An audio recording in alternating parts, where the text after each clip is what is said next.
किंतु ये व्यवहार मुझे समझ में नहीं आया प्राण वल्लभ। देवऋषि तो हनुमान के विरुद्ध वाली के कान भरते हैं और दूसरी ओर भाव विभोर होकर हनुमान लला को अनेक आशीर्वाद दे डालते हैं। मैंने तो अपने पिता परम ऋषि जाम्बवान से सुना था, संगीत ज्योतिष के महाविद्वान, भक्ति शास्त्र के प्रथम आचार्य और वैकुंठवासी विष्णु अर्थात आपके परम भक्त हैं। और दूसरी ओर हर प्रकार की कलह प्रसंग में उनकी भूमिका सुनने में आती है। प्रभु, नारद जी के चरित्र की इस गुत्थी को केवल आप ही सुलझा सकते हैं। बताइए ना, इसके पीछे क्या रहस्य है?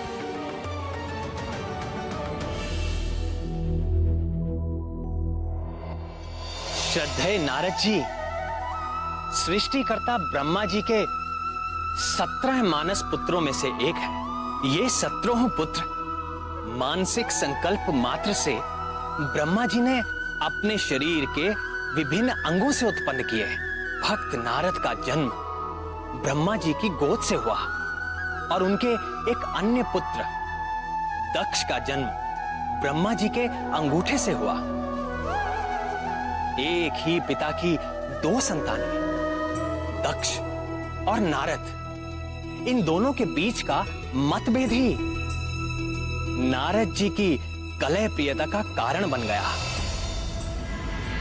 नारायण नारायण हरे। पूर्व कर्मों के कारण नारद जी के मन में संसार के प्रति वैराग्य जागा हुआ था।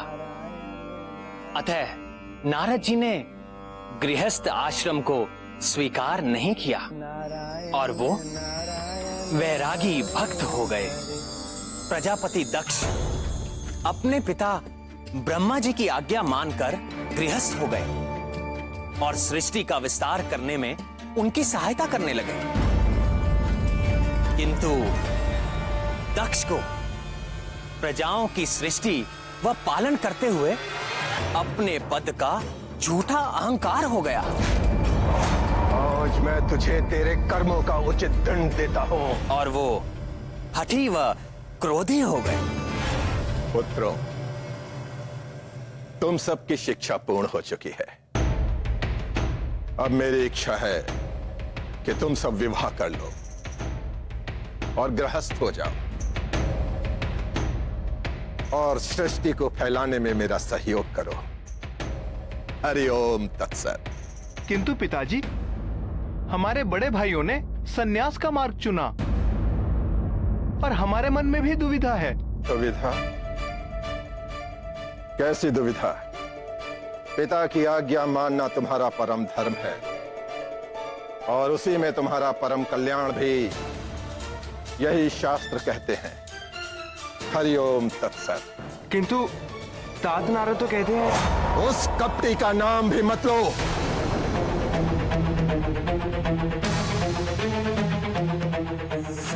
ये उसी नारद की नीचता थी जिसके कारण तुम्हारे बड़े भाई सन्यासी हो गए। और उस नारद ने उनकी बुद्धि को भ्रष्ट कर दिया था। हे गोविंद, प्रजापति दक्ष के वे कौन से पुत्र थे जिनको नारद जी ने सन्यासी बना दिया? जब ब्रह्मा जी ने दक्ष को सृष्टि का विस्तार करने के लिए कहा तो दक्ष ने अपनी पत्नी वीरनी के गर्भ से हर्यश्व नामक 5 सहस्र पुत्रों को उत्पन्न किया। नारद जी ने उन्हें गृहस्थ आश्रम के विरुद्ध उपदेश देकर सन्यासी बना दिया। इस प्रसंग में भी नारद का कोई दोष नहीं था। उन दक्ष पुत्रों की बुद्धि गृहस्थ आश्रम में नहीं थी। अपने पूर्व कर्मों के कारण वो सन्यास के अधिकारी हो ही चुके थे। नारद ने केवल उन्हें प्रेरणा भर दी। तो प्रजापति दक्ष ने फिर क्या किया?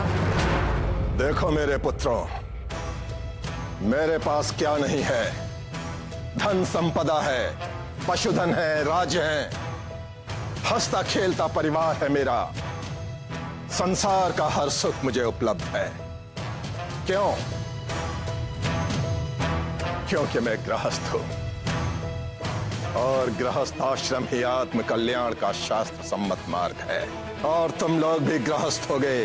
ये मेरी इच्छा ही नहीं, मेरा आदेश भी है। हरिओम तत्सत।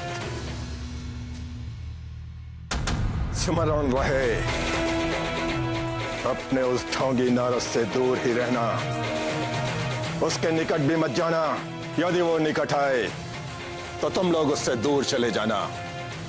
यदि वो फिर भी बोले तो अपने कान ढक लेना। समझ गए ना?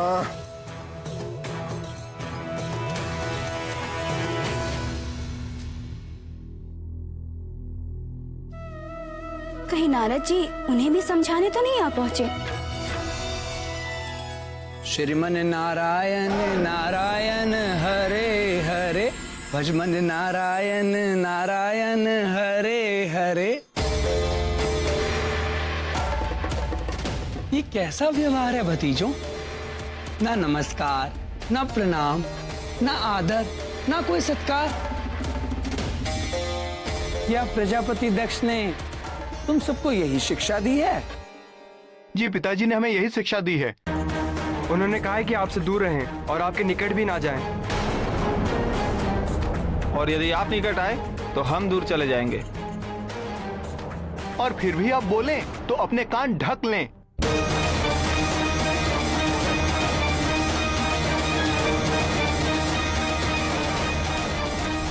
पिताश्री ने हमें बता दिया है, आत्म कल्याण का सच्चा मार्ग गृहस्थ धर्म ही है। हम गृहस्थ बनेंगे और सदैव सुखी रहेंगे। किंतु प्रजापति दक्ष भी तो गृहस्थ हैं। वे सदैव सुखी क्यों नहीं रह पाते? सोचो सोचो।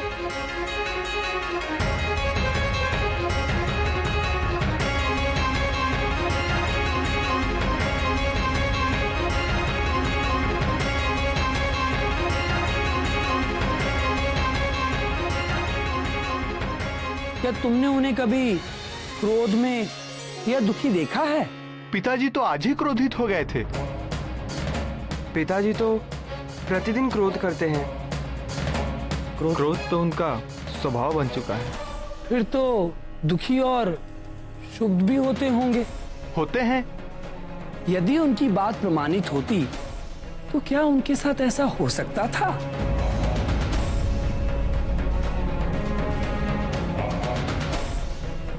नहीं। अच्छा भी है, बताओ, क्या तुम में से किसी ने भी मुझे कभी भी क्रोध करते हुए या आंसू बहाते हुए देखा है? नहीं, आप तो सदैव प्रसन्न मुद्रा में ही रहते हैं। क्या मैं गृहस्थ हूँ? नहीं। और सदैव सुखी रहते हैं। प्रजापति दक्ष गृहस्थ है और सदैव दुखी रहते हैं।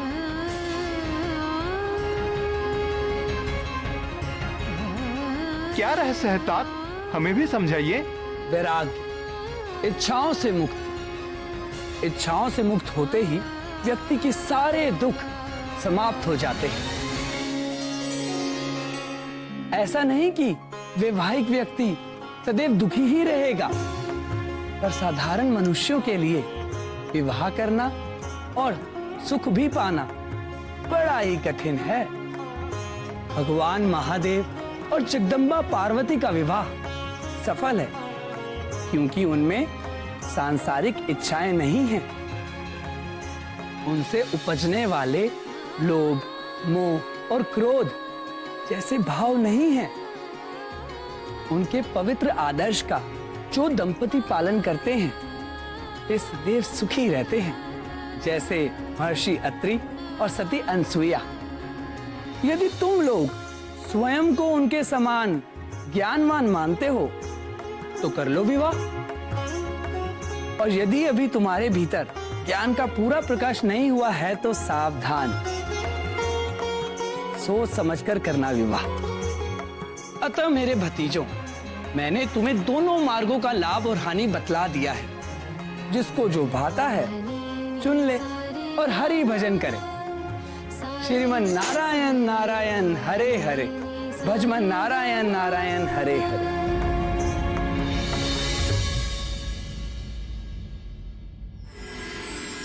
प्रिय नारद ने दक्ष के उन 1 सहस्त्र पुत्रों को भी सन्यासी बना दिया और पृथ्वी के कोने कोने में भेज दिया। प्रजापति दक्ष ने फिर क्या किया? उनको तो बड़ा क्रोध आया होगा। आया, और उसी क्रोध के आवेश में उन्होंने नारद जी को श्राप दे डाला। अपने ही वंश बेल को काटने वाले वंश खाते ही आज मैं तुझे तेरे कर्मों का उचित दंड देता हूं। जिस प्रकार तूने मेरे पुत्रों को पृथ्वी के कोने कोने में भटकने के लिए भेज दिया है, उसी प्रकार तू भी सारे संसार में भटकता रहेगा, भटकता रहेगा, भटकता रहेगा। 2 घड़ी से अधिक तू कभी भी किसी स्थान पर नहीं टिक सकेगा और सारे ब्रह्मांड में तू कलह प्रिय के नाम से कुख्यात हो जाएगा, कुख्यात हो जाएगा, कुख्यात हो जाएगा। यदि श्रद्धेय नारद जी चाहते तो वो भी पलटकर दक्ष को श्राप दे सकते थे, किंतु अपने निर्मल संत स्वभाव के चलते उन्होंने दक्ष के श्राप को मेरी इच्छा मानकर चुपचाप स्वीकार कर लिया। और विडंबना यह है कि अपने इन्हीं श्रापों के कारण नारद जी सारे संसार में घूम घूम कर लोक कल्याण करते हैं और सर्वत्र सम्मानित होते हैं। किसी भी कर्म का चरित्र उसके परिणाम से उजागर होता है।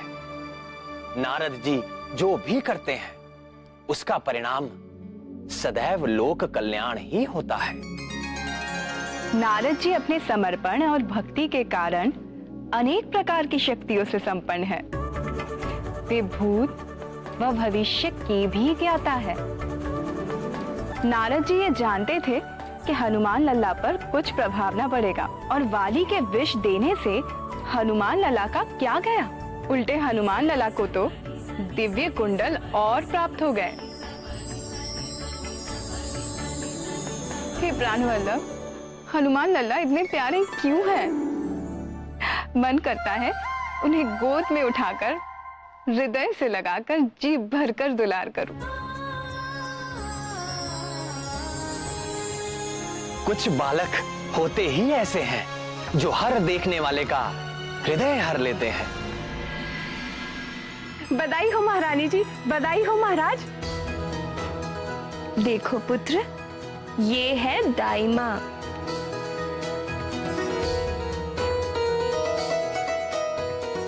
ले ले ले ले, ऐसा सुंदर बच्चा, इतना प्यारा बच्चा तो मैंने आज तक नहीं देखा।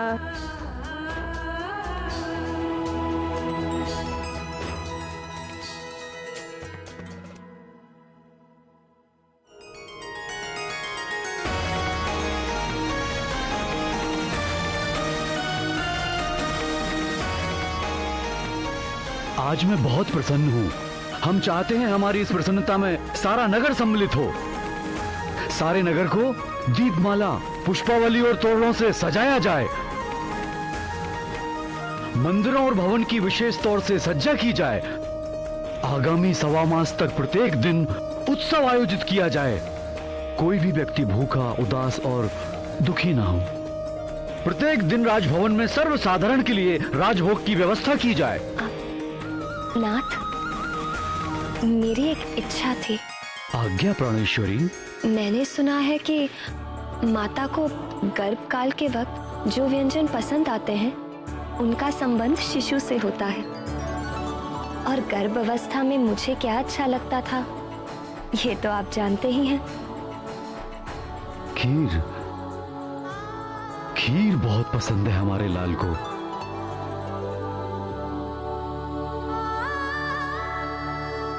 मैं चाहती हूँ कि अन्नप्राशन तक प्रतिदिन नगरवासी खीर खाकर तृप्त रहें।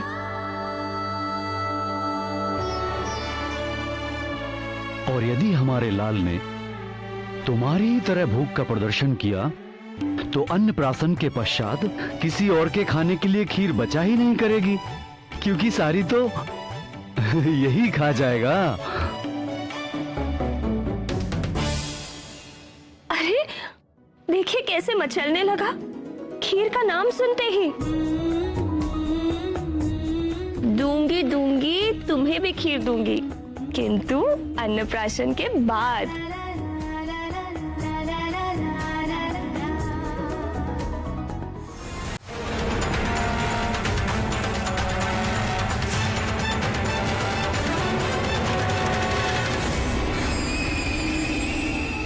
इतने वर्षों के पश्चात युवराज के जन्मोत्सव का ये शुभ अवसर आया है। प्रातःकाल के उस अलौकिक तेज को पंडितों ने बड़ा ही शुभ सगुन बताया है। वो दिव्य तेज हमारे युवराज की देह से ही निकला था। क्या? तब तो निश्चित ही किसी दिव्यात्मा ने अवतार लिया है हमारे युवराज के रूप में।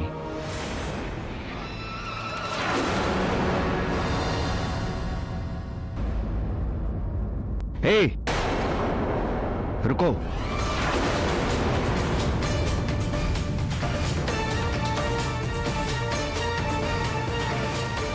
लो भाई, मुंह मीठा करो, खीर खा लो। अरे संकोच मत करो, तुम जानते नहीं हो क्या, युवराज ने जन्म लिया है। ले लो।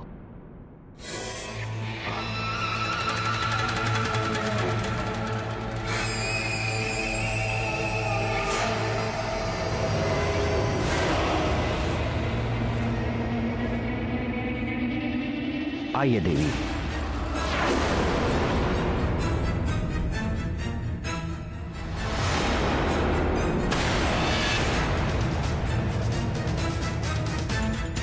अब तो खीर से घृणा हो गई है। एक बार बच गया, पर मुझ महानतम का वार व्यर्थ नहीं जाएगा हर बार।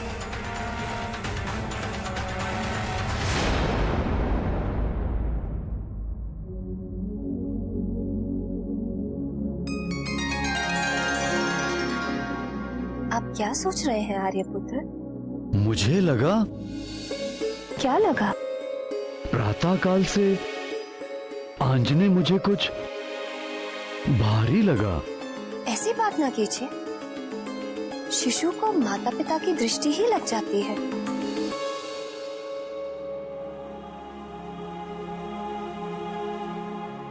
वाली ऐसा अहंकारी था जिसे किसी भी स्थिति में हार स्वीकार नहीं थी। हनुमान लला को मारने में एक बार असफल हो जाने पर निराश होना तो दूर, उल्टे और हट पर अड़ गया। फिर वो एक और क्रूर योजना के साथ आंजनेय को मारने जा पहुंचा।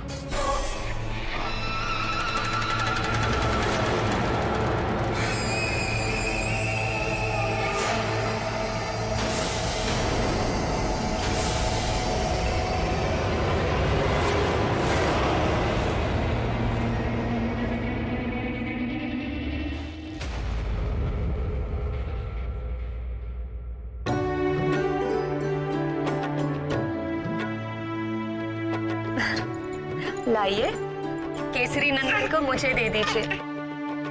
इनके स्नान का समय हो गया है। अभी नहीं जाना, अभी तो हमारे साथ खेलेंगे।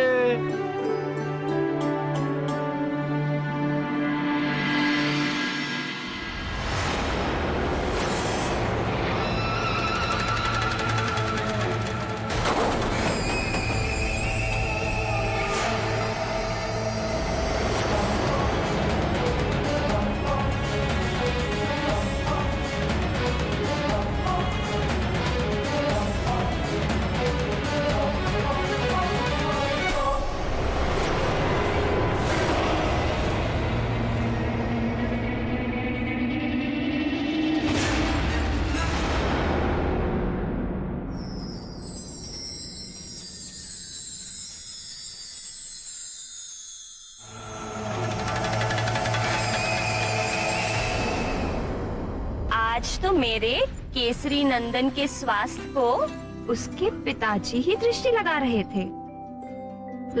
थे ना? कोई बात नहीं, अब मैं सारी दृष्टियों का उपचार किए देती हूँ। अब मेरे प्यारे लाल को नहीं लगेगी कोई दृष्टि, आशीष देती सारी सृष्टि। ममता प्रेम की जो वृष्टि, अब न लगेगी कोई कुदृष्टि।